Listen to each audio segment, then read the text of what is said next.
Where are you watching from today? Are you joining us from New York, Chicago, or somewhere else in the States? I want to hear which city is keeping you company as we dive into this story.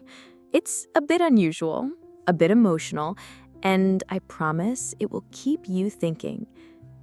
It started like any other quiet evening. I had just finished tidying the kitchen, the soft hum of the dishwasher filling the otherwise silent house. I was alone, or so I thought. Something felt different. A gentle pull at the back of my mind, a subtle presence I couldn't quite place.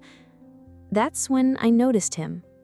My son, Michael, had been quietly trailing behind me, his footsteps soft against the carpet, and his eyes were fixed on mine with a look I hadn't seen in a long time.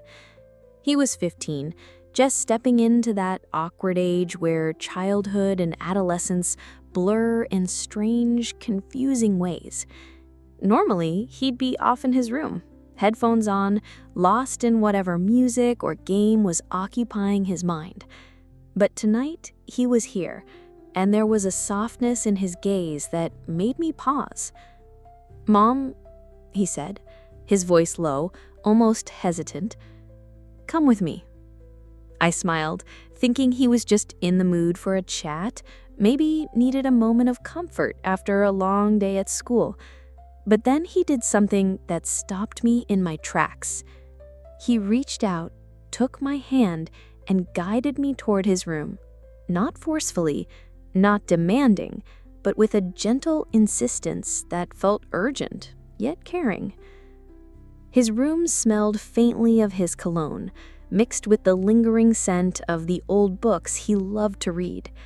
Posters of mountains, rivers, and distant galaxies covered the walls, a silent map of his dreams and interests. I looked at him and realized this was more than just a casual moment. There was a depth in his eyes that I couldn't ignore. He wanted to share something personal. He pulled me to sit on the edge of his bed, still holding my hand, and I noticed the slight tremble in his fingers. "I've been feeling something," he admitted, voice barely above a whisper. His confession caught me off guard, not because I hadn't noticed his mood swings or quiet moments, but because this was the first time he had reached out in such an intimate, trusting way. I squeezed his hand gently, encouraging him without words. The room felt warmer somehow, softer. I realized then that these moments, unexpected and fleeting, were the ones that shaped our relationship, the ones that allowed us to understand each other without needing to explain every thought or feeling. He started talking, slowly at first, about school, friends, and the pressures he felt. But then the conversation shifted, became more personal, more revealing. He confessed fears about fitting in, about growing up too fast, and about feeling lost sometimes in a world that seemed too vast and complicated for someone of his age. Listening to him, I felt an overwhelming mixture of emotions: pride at his courage to speak, sorrow for his struggles, and a deep, almost protective love that made me want to hold him forever.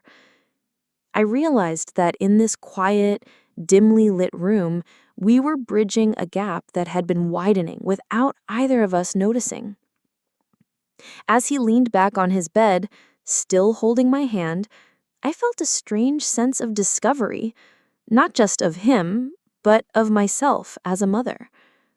I was learning to see him not just as a child, but as a young man with his own inner world, his own complexities and emotions. And he, in turn, was learning that it was safe to show his vulnerabilities, to trust me with the parts of himself he rarely shared. The clock ticked softly, marking time we both knew we couldn't rewind. And yet in that room, hand in hand, there was a stillness, a quiet understanding that felt almost timeless. We didn't need words to validate what we were feeling. The simple act of being present for each other was enough. By the time I left his room that evening, I carried with me more than the usual motherly concern. I carried a newfound respect for his inner world, a sense of connection that went deeper than everyday conversations, and a quiet reassurance that no matter what changes lay ahead, we would face them together, hand in hand, heart to heart.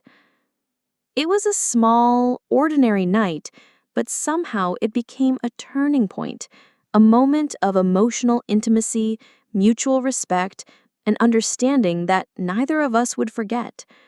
And as I watched him settle back into his bed, I realized that these unspoken moments of connection are sometimes the most profound of all. This was only the beginning. The night had opened a door, and neither of us knew yet where it would lead. But for the first time in a long time, I felt that we were truly seeing each other. After that evening, the air in our house felt subtly different. There was a quiet anticipation lingering, as if the walls themselves had absorbed the intimacy of that moment and were holding it gently, waiting for what would come next. I found myself thinking about Michael more often, about the ways he moved through his days, the little things he noticed, the subtle expressions on his face. I realized I'd been missing the depth of his inner life, the layers that made him who he was. A few days later, it happened again. I was in the living room, arranging some old family photos on the mantel, when I sensed him behind me. Michael's presence had become a soft rhythm in my life, almost like a heartbeat I could feel without needing to see. He approached slowly, eyes downcast, but when he looked up, there was that same intensity, that silent request for attention. "Mom," he said softly, and this time I didn't need to ask what he wanted. He reached out, and I took his hand without hesitation. The touch was familiar now, comforting and grounding. He led me again, this time more confidently, into his room.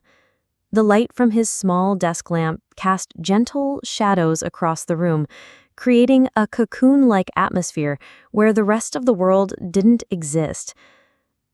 He sat cross-legged on his bed, still holding my hand, and for a moment we just looked at each other. There was no rush, no pressure, just the simple act of being present. Then, quietly, he began to open up. "I've been thinking," he started, his voice tentative but growing steadier with each word, "about how fast everything is changing and how I sometimes feel like I don't fit in." He paused, searching my face for reassurance, and I nodded, letting him know he was safe to continue. The conversation that followed was different from before. It wasn't about schoolwork or friends or trivial things. It was about feelings, about uncertainty, about dreams he wasn't sure he could reach, about fears he hadn't dared share with anyone else. I listened, fully and without interruption, absorbing every nuance, every tremor in his voice. There was a vulnerability in him that took my breath away, a maturity hidden behind the innocence of youth. At one point, he leaned closer, resting his forehead lightly against mine. The gesture was so tender, so filled with trust, that I felt tears prick at the corners of my eyes. I don't want to lose you," he whispered. "I want to know you'll always understand me." I held him a little tighter, stroking his hair, feeling the weight of those words. "Michael," I said softly, "I'll always understand you. I'll always be here for you, no matter what." The rest of the evening unfolded in quiet moments, small touches, shared glances, and the simple comfort of presence. We didn't need words to fill the spaces. Our connection spoke for itself. In those hours, I realized that emotional intimacy isn't about grand gestures or dramatic confessions. It's about being there, truly there for someone else, and allowing them to be there for you in return. And as I left his room that night, the feeling of closeness lingered. I understood that these moments were rare and precious, that they weren't just about sharing fears or hopes, but about building a foundation of trust that would carry us through the complexities of life. I felt grateful for the unexpected path we were walking together, a path that was teaching both of us about patience, empathy, and the quiet power of being fully seen. And as I walked back down the hall, I realized that I was seeing Michael in a new light, not just as my son, but as a young man discovering himself, and as someone who trusted me enough to let me witness that journey. There was a subtle magic in that realization, a promise of growth and understanding that would ripple through the days to come. The evening closed with a gentle sense of reflection. I knew we were at the beginning of something delicate and profound, a bond that was evolving, deepening, and reshaping the way we related to each other. And for the first time in a long while, I felt that our hearts were moving in sync, quietly, steadily, and with unspoken promise. The days that followed were filled with an unspoken rhythm, a kind of silent understanding between Michael and me that made ordinary moments feel charged with significance. It wasn't just about the evening visits to his room anymore. It was about noticing him in small ways, sensing his moods, and feeling that quiet pull of connection that had started weeks ago. One late afternoon, I was sitting at the kitchen table, sipping my tea, when I felt him watching me. I looked up to see him standing in the doorway, a small, almost shy smile on his face. He held out his hand, and without a word, I rose and let him guide me. This time, he led me not to his bed, but to the window seat by the side of his room. The fading sunlight poured through the glass, casting golden streaks across the carpet, illuminating the dust motes that danced lazily in the air. We sat side by side, our hands still entwined, and for a long moment there was nothing to say. The room seemed to hold its breath, the quiet hum of the house around us filling the space with a comforting normalcy. Then, softly, he began to speak again. "I think about a lot of things," he said, his voice almost a whisper, "about who I am, who I want to be, and sometimes I feel like nobody really sees me." His eyes met mine, and I saw the raw honesty in them. There was no pretense, no need to impress, just the simple truth of a young man grappling with his place in the world. I squeezed his hand, letting him know that he was seen, that he was understood. I said, "Michael, I see you, all of you, and I want you to know that it's okay to feel everything you feel. You don't have to hide it from me or from yourself." He took a deep breath, leaning back against the cushions, his hands still in mine, and he said, "Sometimes I think I don't deserve to be understood. But then I think about you, and I realize that maybe I do. Maybe it's possible." The honesty in his words struck me, made my chest tighten with emotion. Here was my son opening himself up in ways that were rare, ways that demanded trust and courage. And I felt that same courage rising within me, the courage to truly listen, to truly be present without judgment or distraction. As the sunlight faded and the room grew warmer in the soft glow of his desk lamp, we talked about everything and nothing. We shared memories, small victories, unspoken fears, and quiet hopes. Each word, Each glance, each touch of our hands wove a tapestry of connection that felt both fragile and unbreakable. At one point, he rested his head against my shoulder. It was a gesture so simple, so innocent, yet it carried the weight of unspoken understanding. I wrapped an arm around him, feeling the steady rhythm of his breathing against me, and in that moment, I realized that intimacy isn't always about grand declarations or dramatic gestures. It's about presence, trust, and the willingness to share space with another soul. We stayed there long after the room grew dim, long after the world outside had quieted. The bond between us had deepened, subtly but irrevocably. I could feel it in the warmth of his hand in mine, in the way he leaned into my shoulder, in the quiet trust that had grown between us. When I finally left, I paused at the doorway, looking back at him. He smiled a small, knowing smile, as if to say, "I'm here, and I know you're here too." And I realized that our connection had transformed into something enduring, a safe harbor amidst the uncertainties of adolescence and the complexities of life. And I knew that whatever challenges lay ahead, we would navigate them together, guided by trust, understanding, and the gentle strength of our shared bond. The next evening, the air felt different again, as if the house itself anticipated the quiet communion that had become our new rhythm. I was in a living room, reading a book, when I sensed him nearby. Michael's presence had become almost magnetic.